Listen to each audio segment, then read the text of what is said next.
Auckland homeowners who sell at a loss are now giving up a median of $77,000. And that is before agent fees, legal costs, and anything spent on renovations. It applied to 19.9% of Auckland resales in the first quarter of this year, the highest share since 2013. The equity those households expected to carry into their next home is no longer there, and that sets the price they can afford to pay. The figures are from Cotality New Zealand's Pain and Gain report, published on the 12th of May. Nationally, 12.2% of resales went through below the previous purchase price. In late 2021, fewer than 1 in 100 sales ended in a loss. The Auckland share has climbed through each of the past 4 quarters, from 15.9% in the middle of last year to 19.3% and now to 19.9%. Owners across 3 of Auckland's largest districts are carrying losses far bigger than any single sale figure suggests. Cotality's Home Value Index for July, released at the start of this month, shows Auckland City, Manukau and Waitākere have each shed 25% or more of their value since the market peak. The North Shore is down 19.8%. Figures from OneRoof-Valocity put the average Auckland homeowner 20% below where they stood 4 years ago, a fall of $316,000. For anyone who needs to move for work or family reasons, that loss is not theoretical. Kelvin Davidson, Cotality New Zealand's chief property economist, was direct about the cause on the 1st of August. He said the super city seems to be lacking a bit of economic confidence right now, which will be weighing on housing activity and prices. He added that the pipeline of new housing supply is still relatively large, especially for townhouses, and that this is also generally dampening property values. Homeowners in a handful of suburbs are absorbing the sharpest of those falls. In Point, England, values are down 14.5% since June 2023 to $864,000. Massey is down 11.8% over the same period to $871,000. Across the first half of this year, Waterview fell 6.3%, Onehunga 4.6%, and Point Chevalier 4.4%. In Point, England and Auckland Peninsula, average values now sit about $70,000 below where they were in February 2020, before the pandemic price surge began. OneRoof puts those declines down to an influx of new townhouse and apartment builds, and says developers have struggled to sell that stock in the current market. Its editor, Owen Vaughan, reported at the end of June that values in almost 2/3 of Auckland's suburbs were worse off this year. The weakness is not spread evenly across the city. It sits where the most new attached housing landed. Developers holding completed townhouses are carrying that cost directly. A high volume of newly finished 3- and 4-bedroom townhouses remains unsold, particularly around Westgate and Massey, and Pukekohe, Manurewa, and Papakura are also holding heavy inventory of unsold attached dwellings. Some have been on the market for more than 6 months. OneRoof reported in March that Manukau and Waitākere recorded the largest annual value falls in the country, and that much of the country's unsold townhouse stock sits in those 2 districts.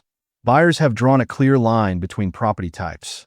Almost 20% of townhouses are selling at a loss, at a median loss of $49,500, and they sit on the market an average of 120 days against 96 days for standalone houses. REIN's data for June put the median Auckland townhouse sale price at $750,000, against $1,050,000 for a house. Buyers who could otherwise afford those homes are being shut out by a technical rule. To qualify as a new build, a property must have received its code compliance certificate within the previous 6 months, must never have been lived in, and must be bought directly from the developer. That status is what unlocks low deposit lending and access to the first home loan scheme. Townhouses are now sitting unsold long enough to lose the classification, which puts them out of reach of the one buyer group that is still most active. Some developers have moved unsold units into rental pools or short-term accommodation, and that strips the eligibility as well. Apartment developers have stopped committing new projects.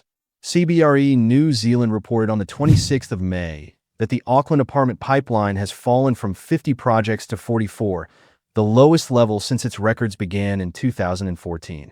Only 17 pre-sales were recorded across the first quarter, a period CBRE noted is normally a strong one for transactions.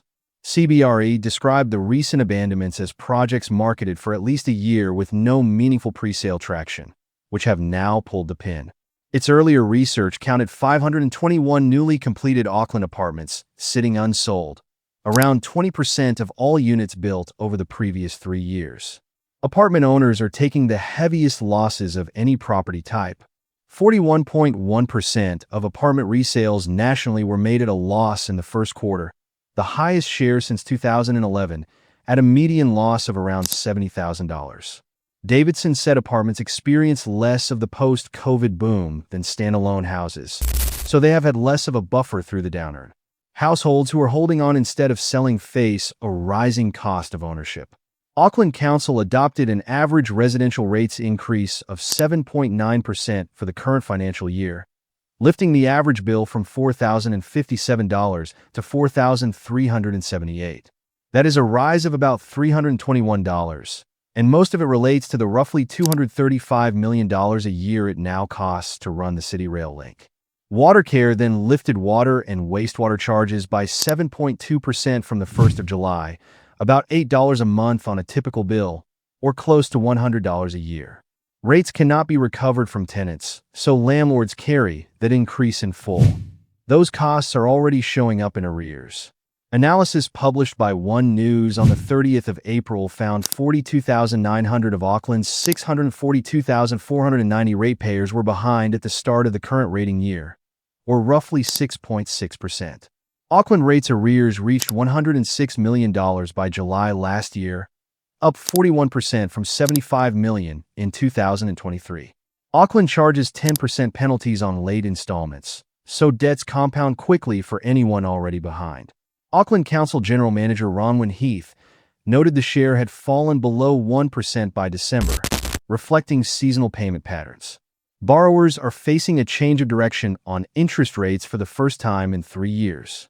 On the 8th of July, the Reserve Bank lifted the official cash rate by 25 basis points, from 2.25% to 2.5%. It was the first increase since 2023, and it followed 9 consecutive cuts between August 2024 and November last year that took the rate down from 5.5%. The Monetary Policy Committee cited persistent medium-term inflation pressures and signaled further increases are likely. Governor Anna Bremen described the move as removing some of that stimulatory monetary policy and gradually moving towards neutral. The Reserve Bank puts neutral at 3%. Financial markets have priced 2 further increases across the rest of this year, with only 3 reviews left. The best 1-year fixed rate sat at 4.65% in July, and banks passed the increase through to floating rates immediately. Construction workers and suppliers are facing a wave of new supply arriving into a market that has already stopped absorbing stock. Stats New Zealand confirmed at the start of this month that 40,581 new homes were consented in the year to June, up 19%, with a construction value of $18.2 billion. Multi-unit homes accounted for 21,954 of that total, and now outnumber standalone houses. Auckland consented 16,862 new homes in the year to May, up 22%. A consent is permission to build, not a finished house, and work follows the paperwork by months, so those homes will reach the market through late this year and into next. Westpac senior economist Satish Ranchhad set out the pressures working against that pipeline. He pointed to the Reserve Bank beginning to hike, building costs rising sharply after the Middle East conflict, population growth running below average, and a large increase in the number of available homes. Firms in the sector are already failing at a rate not seen in over a decade. Centrix data shows 768 construction companies were liquidated in the year to March, making construction the leading industry for liquidations, though that is 0.9% of all registered construction firms. Total liquidations reached 3,023 over the same period.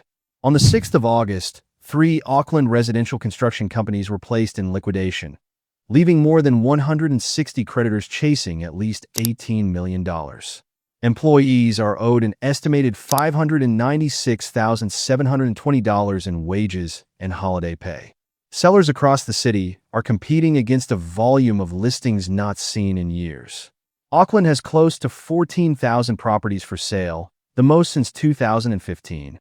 Nationally, 33,252 residential properties were listed at the end of July, up 9.3% on a year earlier, and the highest July stock level since 2014. 46% of active Auckland listings have been on the market longer than 75 days. The average Auckland asking price fell from $1,097,748 in February to $1,006,735 in June, a drop of $91,013 across 4 months. Barfoot and Thompson, the largest agency in the country's biggest market, sold 845 homes in July, down from 890 in June and well short of the 957 it sold in July last year. Its median selling price was $945,000, and it finished the month with 5,943 properties on its books. Managing Director Peter Thompson said the Auckland housing market was in hibernation in July. Buyers are the group these conditions favor, and they are acting on it. First-home buyers took a record share of more than 28% of national purchases in the second quarter, with Auckland running at around 30%. Davidson said falling values are good news for first-home buyers, who remain active across Auckland. He also said there is still little evidence of widespread distressed selling or fire sale behavior, and that around 8 in 10 Auckland resellers are still making a gain, at a median profit of $350,000. The wider economy is pressing on both sides of the market. Unemployment reached 5.6% in the June quarter, the highest since 2015, with underutilization at 13.8% covering 440,000 people. Annual inflation is running at 4.1% while wage rates rose 2% over the year, so real incomes are falling. Auckland homeowners in 3 districts now sit a quarter below peak value. 1 in 5 sellers is taking a loss, averaging $77,000. Developers are holding unsold stock in Westgate, Massey, Manurewa, Papakura and Pukekohe, with a further 40,000 consented homes moving toward completion. Interest rates have turned upward, rates and water charges have risen, and unemployment is at an 11-year high. Buyers hold the pricing power, sellers are meeting the market or waiting, and the supply already consented has not yet arrived.